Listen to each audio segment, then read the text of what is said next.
तो बेटा हमारे पास ये यूनिवर्स बहुत बड़ी है। एक वर्ड के अंदर बताऊं तो हम जहां पे रह रहे हैं ये किसके बराबर होगा? एक ग्रेन ऑफ सैंड के बराबर होगा, एक रेत के जर्रे के बराबर होगा। तो यहां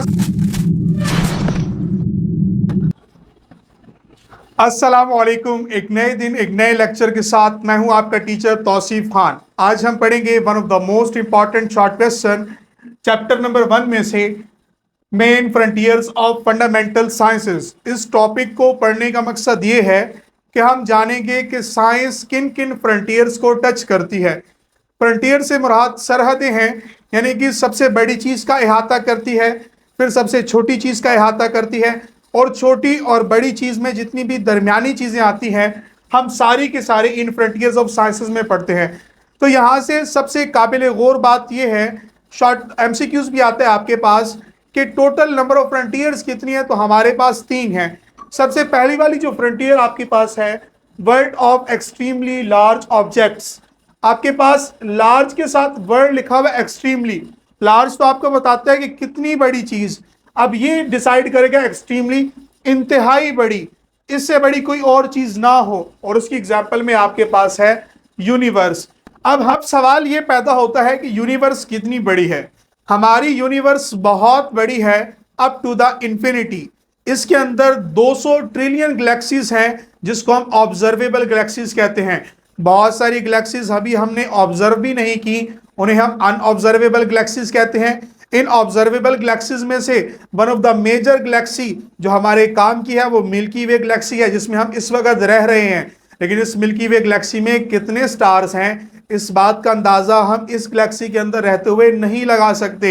लेकिन एक मोहतात अंदाजे के मुताबिक 100 बिलियन स्टार्स हैं मिल्की वे गैलेक्सी के अंदर। उसमें से हमारा एक स्टार सूरज है, जिसे हम सन कहते हैं। इस सन के गिर्द 8 के करीब प्लैनेट्स रिवॉल्व कर रहे हैं। सबसे बड़ा प्लैनेट जुपिटर है। कितना बड़ा है? इसके अंदर 13 जमीनें समा सकती हैं। जी हाँ, और ये जो प्लैनेट जिसके ऊपर रह रहे हैं इसको हम कहते हैं अर्थ। अर्थ 5वां बड़ा प्लैनेट है जो जमीन के गिर्द, सूरज के गिर्द रोटेट कर रहा है। इस जमीन के ऊपर बेतहाशा, अर्थ के ऊपर बेतहाशा ममालिक हैं। उसमें से एक मुल्क पाकिस्तान है। उन पाकिस्तान के 4 सूबे हैं। 4 सूबों में सूबा पंजाब, पंजाब के 36 अजला हैं। उसमें से डिस्ट्रिक्ट खानेवाल में बेतहाशा गांव हैं। उनमें से एक गांव 26 टेनार, जिसमें से अभी मैं ये वीडियो रिकॉर्ड करवा रहा हूं आपके लिए। तो बेटा हमारे पास ये यूनिवर्स बहुत बड़ी है। एक वर्ड के अंदर बताऊं तो हम जहां पे रह रहे हैं ये किसके बराबर होगा? एक ग्रेन ऑफ सैंड के बराबर होगा, एक रेत के जर्रे के बराबर होगा। तो यहां से एक मोरल लेसन भी हमें मिलता है कि हम छोटी छोटी चीजों के लिए यहां पे लड़ना छोड़ दें, क्योंकि ये जिंदगी आर्जी है। जो हमारे पास दायमी और आखिरत की जिंदगी है, हम उसकी तैयारी करें। उसके बाद ये यूनिवर्स इटसेल्फ, इसके बारे में हमें इतनी इंफॉर्मेशन कैसे पता चली? तो हमारे पास एक डिवाइस थी, उस डिवाइस का नाम था रेडियो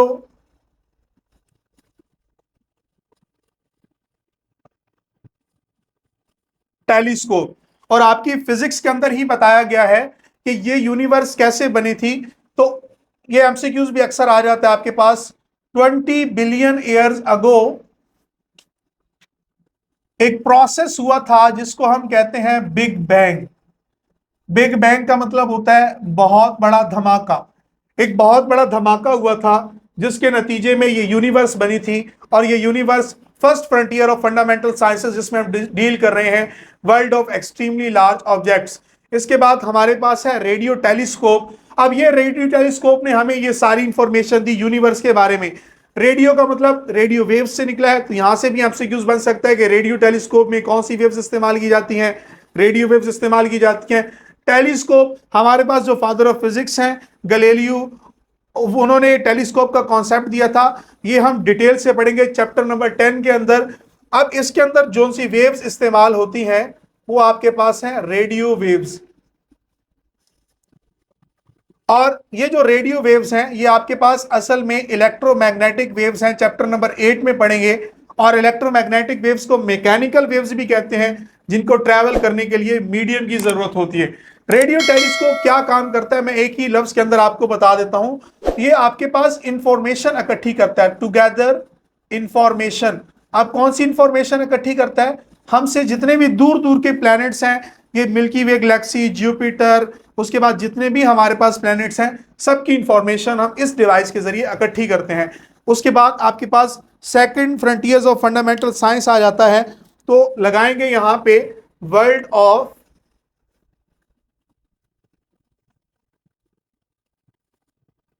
एक्सट्रीमली।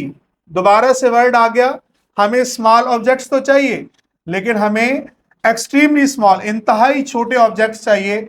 अब इसकी एग्जांपल में आपके पास केमिस्ट्री के रिलेटेड एग्जांपल आ जाएगी, जिसमें हमारे पास प्रोटॉन होता है, इलेक्ट्रॉन होता है,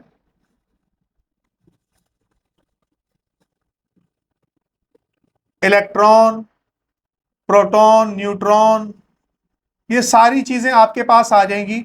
और आपकी बुक में लिखा हुआ है मीजॉन्स के बारे में। अब मीजॉन भी आपके पास एक मैसलेस एलिमेंट्री पार्टिकल होता है। इसके बारे में ज्यादा इंफॉर्मेशन रिक्वायर्ड नहीं होती, लेकिन फिर भी थोड़ा बहुत बताता चलूं आपको कि ये जो बना होता है, ये आपके पास क्वार्क और एंटी क्वार्क से मिलकर बना होता है। अब इसमें आप पूछ सकते हैं कि सर जी हमारे पास क्वार्क और एंटी क्वार्क क्या है बेटा? तो ये आपके पास दोनों पार्टिकल्स किसी भी एटम के अंदर न्यूक्लियर फोर्स के लिए जरूरी होते हैं। ये किसी भी एलिमेंट्री पार्टिकल का बेसिक बिल्डिंग ब्लॉक होता है। जैसा कि ये कमरा बना था, तो इसके बनने के लिए सबसे पहली ईंट का होना बहुत जरूरी था, वो इसका बेसिक बिल्डिंग ब्लॉक है। इसीलिए किसी भी एटम या किसी भी एलिमेंट्री पार्टिकल को बनाने के लिए ये बेसिक बिल्डिंग ब्लॉक क्वार्क और एंटी क्वार्क की सूरत में होना बहुत जरूरी है। और इनका काम क्या होता है? ये न्यूक्लियर फोर्स का बायस बनती है किसी भी एटॉमिक स्ट्रक्चर के अंदर। उसके बाद आपके पास सबसे बड़ी चीज की बात कर ली, सबसे छोटी चीज की बात कर ली, अब बात करते हैं दरमियानी चीजों की। तो इसके लिए आपके पास आएगा, जो फ्रंटियर आपने पेपर में लगानी है, वर्ल्ड ऑफ कॉम्प्लेक्स मैटर। इसी बात को हम एक और तरीके से भी बयान कर सकते हैं। कैसे? अब इसी लाइन को बुक वाला ऐसा भी कहता है, world of middle sized things, कि ना बहुत बड़ी हो, थिंग्स लिख लो या ऑब्जेक्ट्स लिख लो, तो ये आपके पास ना बड़ी ना छोटी, बल्कि उनके दरमियानी। आपकी बुक में जो एग्जाम्पल दी हुई है उसमें आपके पास है E.G मॉलिक्यूल टू अर्थ।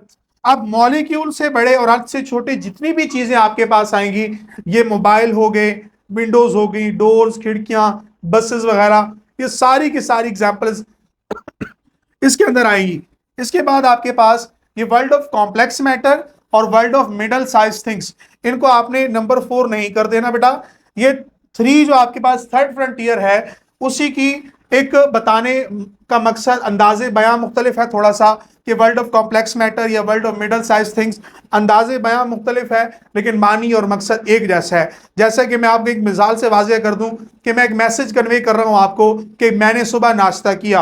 अब ये बहुत क्लियर कट मैसेज है, लेकिन अगर इसी बात का मैं अंदाजे बयां डिफरेंट करूं तो ऐसा भी हो सकता है कि मैं सुबह उठा, 4 बजे का टाइम था, हल्की हल्की फुहार पड़ रही थी, मैंने आसमान पे देखा तो बादलों के कोने से सूरज कानी आंख करके झांक रहा था कि मेरे जाने से ये खुश है। इतने में मेरी माँ की आवाज़ आई कि नाश्ता तैयार है, तो मैंने एक ऐसा पराठा खाया जिसमें से देसी घी और कीमा झांक रहा था। तो बड़ा तुमने देखा कि बात वही है, मैंने थोड़ा सा ड्रैग कर दिया, अंदाजे बयां मुख्तलिफ कर दिया, मानी और मकसद वही था। तो इन दोनों की लाइन आपके पास बिल्कुल सेम है। थर्ड फ्रंटियर को 2 तरीकों से बयान कर सकते हैं। एक ओवरव्यू दे दें आपके पास, main frontiers of fundamental sciences, important short question है। सबसे पहले एक्सट्रीमली लार्ज, फिर एक्सट्रीमली स्मॉल, और उसके बाद मिडल साइज थिंग्स, या हम इसको कॉम्प्लेक्स मैटर भी कह सकते हैं, और तीनों की एग्जांपल्स भी लगा दी हैं। अगर पेपर के अंदर आपके पास सवाल आता है तो आप इसको एज इट इज लिख सकते हैं, पॉज करके स्क्रीनशॉट ले ले। इस उम्मीद वासे के साथ कि ये बात आपको समझ में आई होगी।